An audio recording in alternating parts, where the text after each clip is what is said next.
What is going on, Z community? It's me, Tamer Azizz, and today we're going to be talking about the hidden fees of Questrade.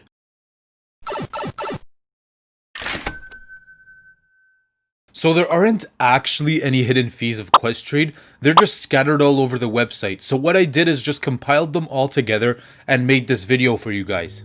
So I'll be discussing the transaction fees and the administrative fees that Questrade has to offer.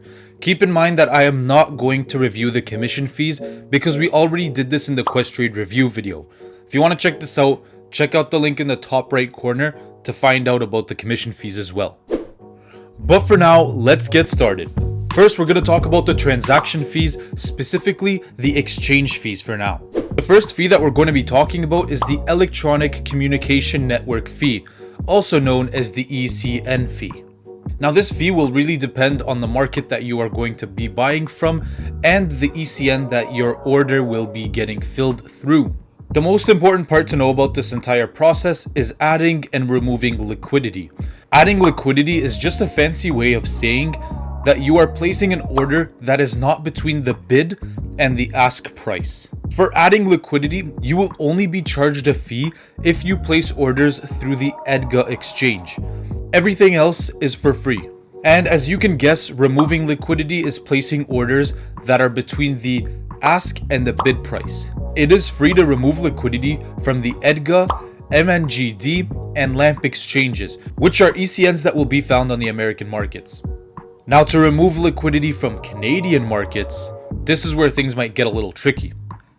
For Canadian stocks over $1 in share price, you will have to pay $0.0035 for every share that you buy. If it's below 99 cents, you will have to pay $0.0008 per share. And if the share price is less than 99 cents on the CSE exchange, this will cost you $0.0012 per share. Now, don't worry, there are ways that you can avoid this ECN fee, which we will talk about later in this video, so make sure you stay tuned. And the next fee that we're going to be talking about is the US Securities and Exchange Commission fee, famously known as the SEC fee. Calculating this is a little different from before, because you would just take the trade value and multiply that by $0.000021. Now, for the SEC fee, there's absolutely no way around it, so it's one of those things where you just have to pay for it.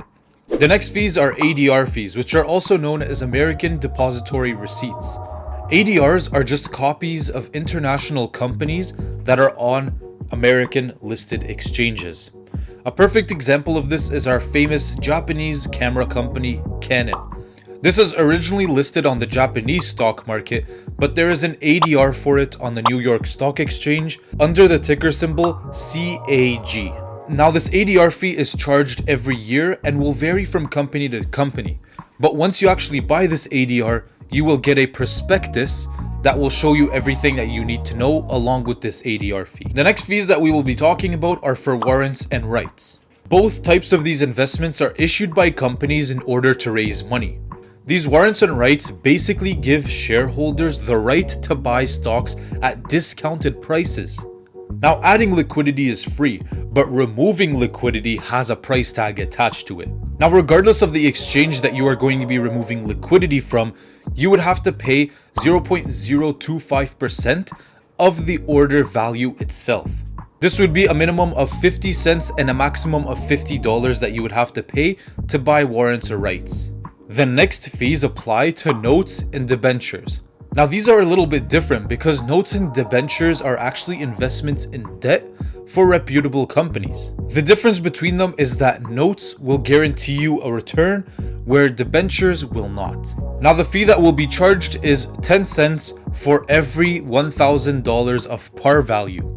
If you have no idea what I just said right now, don't even worry about it. Let me know in the comment section down below if you want me to touch up more on notes and debentures, and I would love to create a video for you guys. So the next fee that you might have to worry about are non-DTC eligible securities.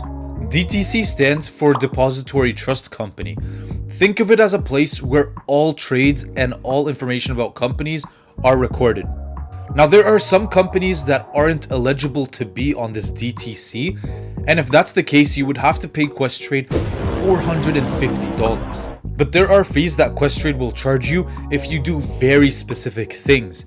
Now, because chances are very low that you will do these type of actions, I'm not going to be talking about them in the video, but I did put a link in the description below where you could actually look at all of these specific fees. Examples of some fees that you will find in that link are for purchasing precious metals and things of that nature. Be sure to check it out if you're not into the traditional method of investing with stocks, bonds, whatever the case may be. But for now, let's move on to the administrative fees. As we have discussed in our Questrade review video, opening and closing accounts on Questrade is completely for free.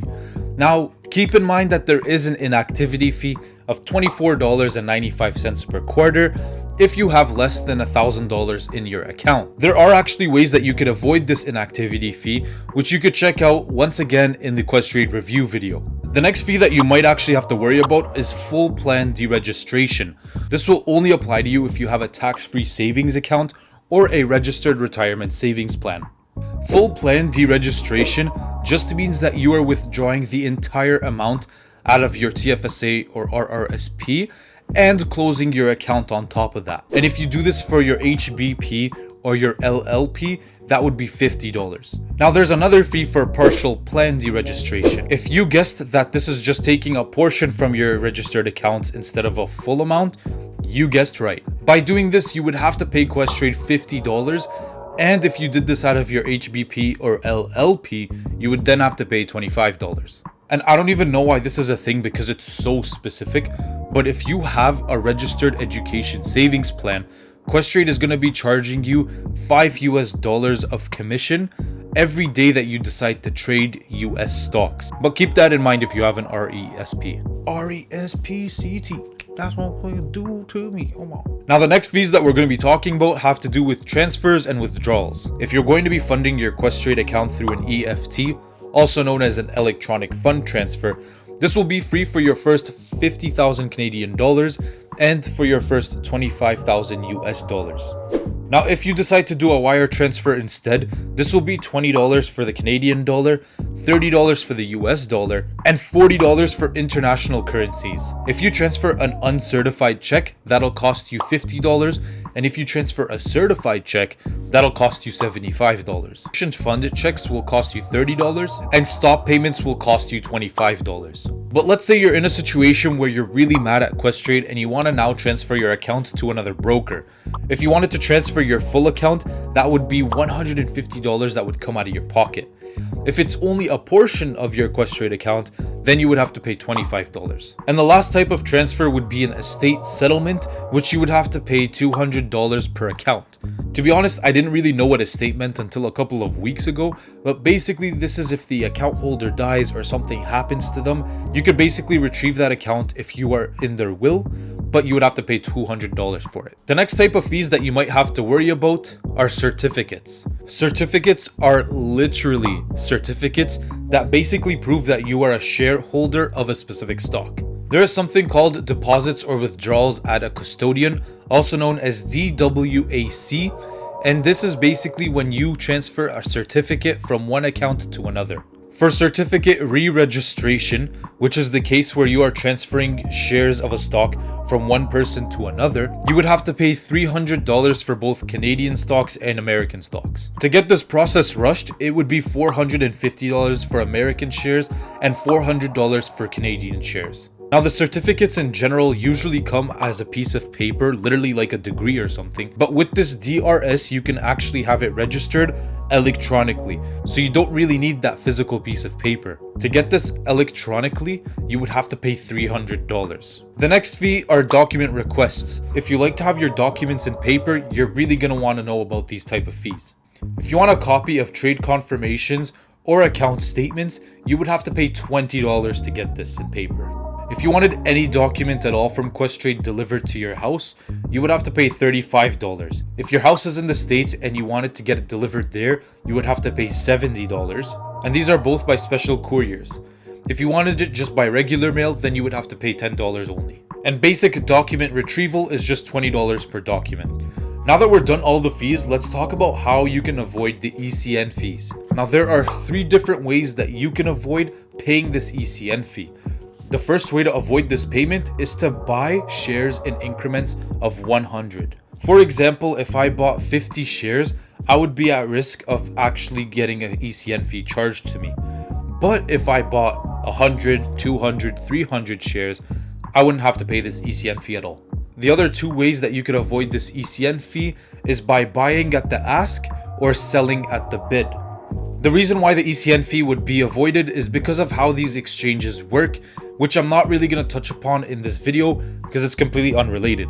If you'd like me to discuss it more or you have any questions about any of the fees that we just talked about, let me know in the description down below and I would love to help you guys out. Now that's pretty much it, Z community. I wanted to keep a little note that this is probably the only hidden fee video that I will make unless you guys request it. If you would like to see more videos like this for other brokers, let me know in the comment section down below and I would be more than happy to make these type of videos for you. But for now, thank you guys for watching. Make sure you subscribe to the channel and like this video. This is me, Azizz, signing out. Peace.